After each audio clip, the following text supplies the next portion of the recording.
Let's talk about job costing in your service-based business and the importance of it. Job costing is the process of comparing your estimated versus what actually happened in the field and seeing where you went right and where you went wrong. There's two factors with this. There's the materials, which are fairly easy to figure out, comparing what you actually ordered versus what you estimated, as well as the dollar amounts for each of those materials. Perhaps they increased in price, you didn't know, you didn't update your system, or your quantities were way off, and that's an estimation process that you need to fix. The other aspect of that, and even more important, is your labor time. You want to see where you went right, where you went wrong in the estimation process. And with our system, when we estimate, we're breaking it down by production rates. So if I'm quoting a paver project, I can choose my production rate of pavers, and that breaks it down step by step with these sub production rates: excavation, base prep, screeding, laying. I'm not missing any step in the process.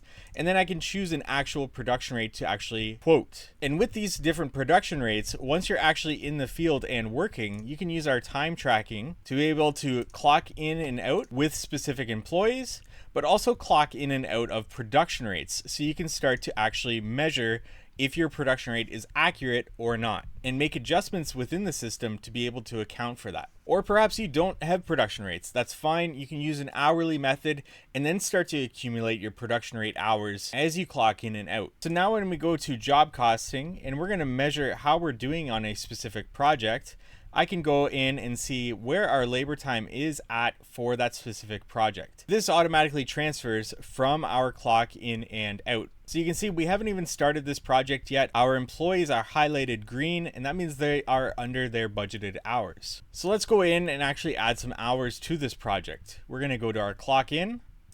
We're going to clock into this specific project. You can see our employees there. I'm going to clock in. But for now, I'm just going to quickly clock out and clock out of this one. And perhaps one of my employees forgot to clock out or clocked out too early. I can then go to our time tracking and I can edit this one and say that we're going to add a couple of more hours to this, update it, and I'm going to add a few more hours to our other employee and update it. Now, if I go over to our job costing, and there we go. We can see that we are still under hours for this project.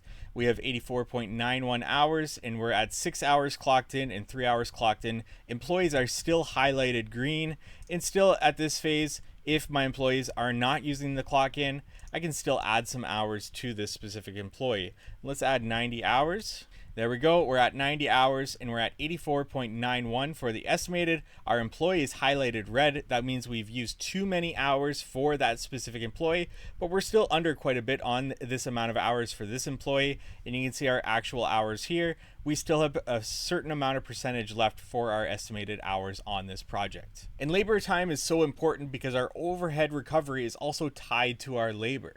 So we're really measuring not only labor and how we're doing with it, but also our overhead recovery, which is so important to our business and the indirect expenses that we have, which is why we have our budgeting and estimating tool within the headquarters software, which helps you to budget all of your indirect expenses, set the amount of time that you have in a year to recover that overhead. And when you create a project, it will take up a certain percentage of your time, and that same percentage is going to apply your indirect expenses at that percentage to your project to recover that overhead. If you want to learn more about the headquarters software, go to hthheadquarters.com, see our full list of features that we have available there and videos to go along with them to help streamline processes in your business, and book a demo with us there.